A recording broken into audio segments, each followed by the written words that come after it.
I am back, and today we are diving straight into the powerful Bleach universe by discussing one character that has always seemed different from his comrade. Throughout the Bleach universe, there are plenty of overpowered, monstrous characters, but none quite fit the profile of Askin. Askin is a strange character, because initially on the surface, he might seem weak, however in all reality, he is a foe to be feared. Askin has not only defeated powerhouse monsters such as Ichigo, Yoichi, and Grimmjow, he's also proven himself to be a commendable foe. Askin has a mission different from the other Sternrider. He isn't driven to follow Yuha based on loyalty or a debt owed. He just wants to see what Yuha's vision looks like. He is the only Sternrider who was not originally meant to be part of the elite guard. Instead, he was promoted to the role by the father himself. Askin is definitely an interesting character to say the least. At first glance, I'm gonna be honest, I wasn't the biggest fan of him. He seemed quite cowardly. However, behind the cowardly act, he was always planning. He is overly cautious because of the way that his ability works. In the right situation, Askin truly is ridiculously overpowered. However, similarly, in the wrong situation, he can lose just as quickly, which is why he may initially run away from Grimmjow,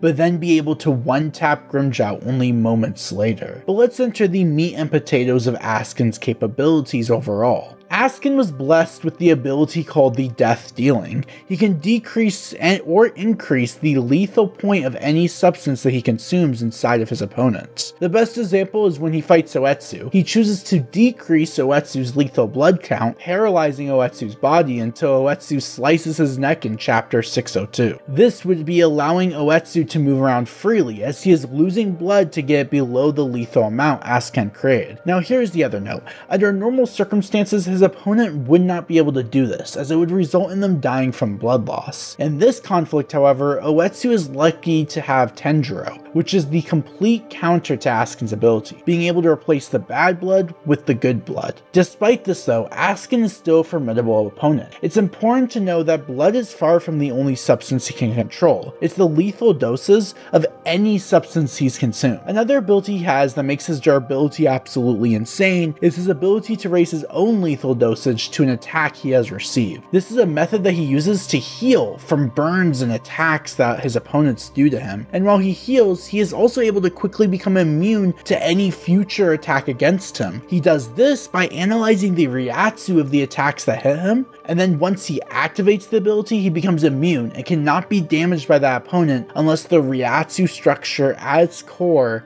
changes, which for most opponents isn't a possibility. This ability does take time to activate, but think about it this way. If you attack Askin once, he heals, runs away, analyzes your Reiatsu, and then becomes immune to all future attacks done by you. It's an insane ability that gives Askin a huge edge against any opponent inside the universe of Bleach, especially when it comes to durability. He even said it himself. He might seem weak, but he is really hard to kill. Askin is almost like a cockroach that refuses to die. However, with one exception, he is quite hot. On top of having this durability ability, while you're trying to attack Askin, he will then have additional time to lower your lethal point of blood, allowing you to slowly die. During this entire process, you're unable to even leave a scratch on his body. The combination of Askin's abilities and how they interact with each other is absolutely incredible. And don't think that's all that Askin has on his side, because he has even more combo abilities available. Askin is the master of balls. Pause. He can throw a ball that contains any substance of his desire. One main example is Reiatsu. Upon throwing this ball of Reiatsu or oxygen at you, he lowers your lethal point, causing you to collapse immediately upon being hit. This isn't even a weak attack. The potency of it was able to cause someone as powerful as Grimmjow in Thousand Year Blood War to instantly collapse. This is only after one attack. Another attack that Askin has is his Poison Bath, which is known as Gift Bad. This attack is his area of effect ability. Essentially, he is able to create a circular area around him which reduces his opponent's resistance to any substance, causing them to be poisoned and incapacitated immediately. Now keep in mind, I said any substance. He does this against Ichigo, where he reduces Ichigo Kurisaki's resistance to reishi itself, forcing him to become incapacitated immediately, as the high amounts of reishi around him become a poison to him. Now keep in mind, this is a post-Squad Zero trained Ichigo that immediately is incapacitated. That is the strength and potency of Askin's capabilities. And guess what? We don't even stop there when it comes to Askin. Askin still has an entire release to show off even more abilities, and let me tell you, his release is quite insane. It allows him to instantly adapt to changes in his enemy's Ryatsu, making the damage that hits him instantly not do damage, as rather than taking the time to have to adapt to his opponent's Ryatsu, it instantly changes upon his analysis. His other abilities do become stronger, and on top of that, he now has the ability to create multiple spheres instead of just one slow moving one. The only other main additional attack that he has that's interesting would be his gift ring ability. Essentially, Askin enlarges the bracelet on his arm and throws at his opponent. He ends up focusing all of his death dealing's full power into this bracelet, which ends up targeting a body part of his opponent, which causes instant death to that area, making that body part useless. So he throws at your arm.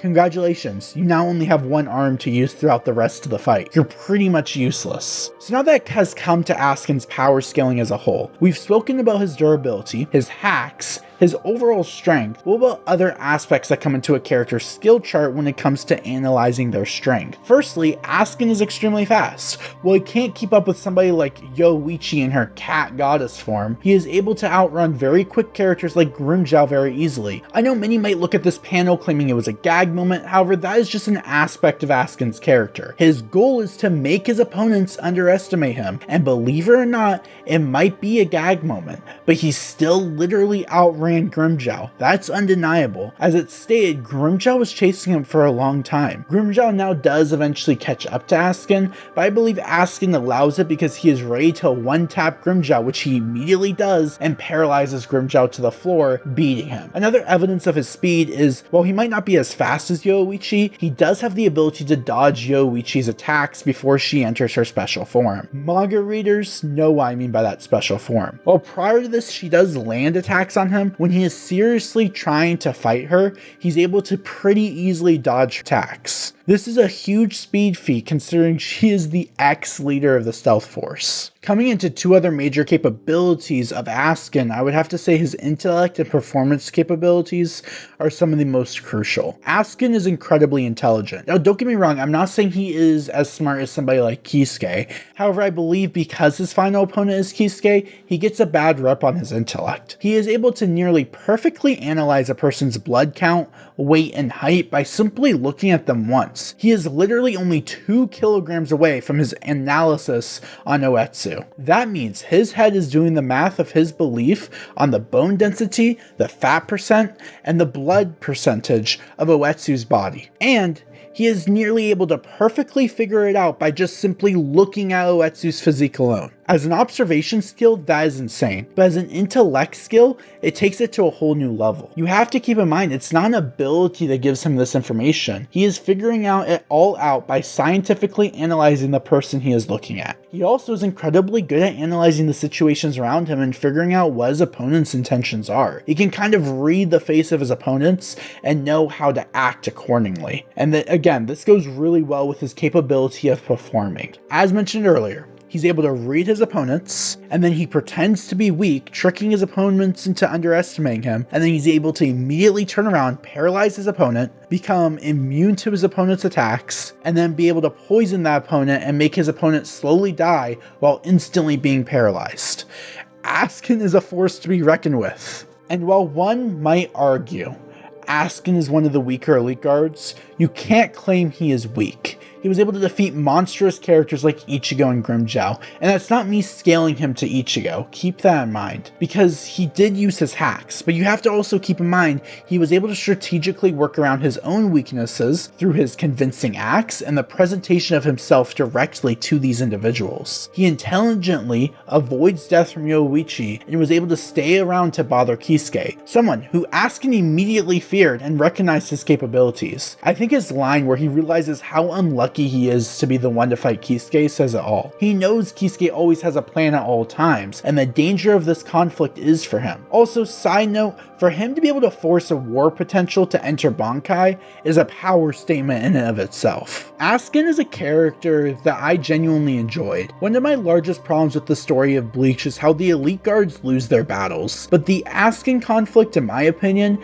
ends perfectly, especially with the context of Askin's abilities. It makes sense that he was distracted by Kisuke and able to be murdered by Grimmjow. His loss to Kisuke is not a deterrent of his strength, but the fact that he lasted as long as he did is a testament of his capabilities. He fought the man of 10,000 plans. In common sayings, he simply didn't stand a chance. However, something I do want to note is what makes Askin such an intriguing and compelling character power-wise is the fact that he does have weaknesses. But what makes him impressive at the same time is he recognizes these weaknesses, plans accordingly, and intelligently prepares against his opponents and how he's using his abilities. Askin is a warrior who may appear cowardly, but behind the exterior he is always thinking of the next step. He is a character who analyzes and quickly finds weak points in his opponents. His hacks alone were able to incapacitate Ichigo, paralyze Grimmjow, and dodge attacks from Yoichi. His durability is insane, as in order to kill him,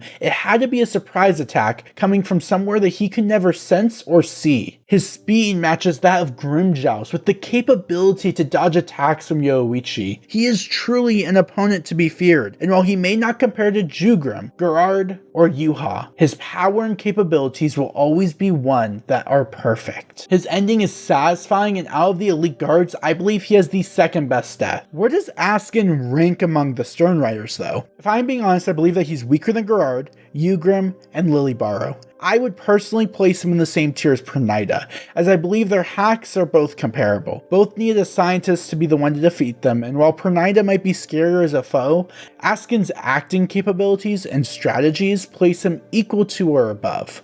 Pernida would probably defeat Askin in a 1v1, but I think that's simply because Pernida isn't a foe that can be easily fooled by Askin's skill set. I even think Askin's ability might not even work on Pernida. It's also shown that Pernida is more than willing to simply crush any foe immediately in front of him. I think the only thing Pernida might struggle with against Askin is landing a strike, but that's a hypothetical conflict for another day. In fact, if this video hits 100 likes, I'll make a video talking about the ridiculous power of Pernida. I do really honestly wonder how death dealing would work on Pernida, but I'm not really sure. I'm also not saying Askin would win, but if they were to fight a similar opponent, I think the results would be similar on their overall scale, which is why I would say they're probably in the same tier. Thank you guys so much for watching today's video. I am glad to be back with that milk for you guys. I'm actually coming back for long term now. This isn't going to be a short term thing like last time. I'm planning to be releasing quite a few videos, at least 4 a month, if not more. I'm working with multiple awesome people to get that content out to each and every one of you guys.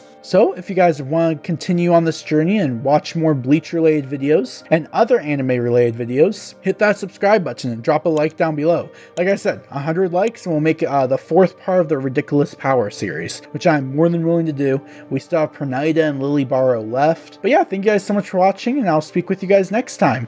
Bye bye.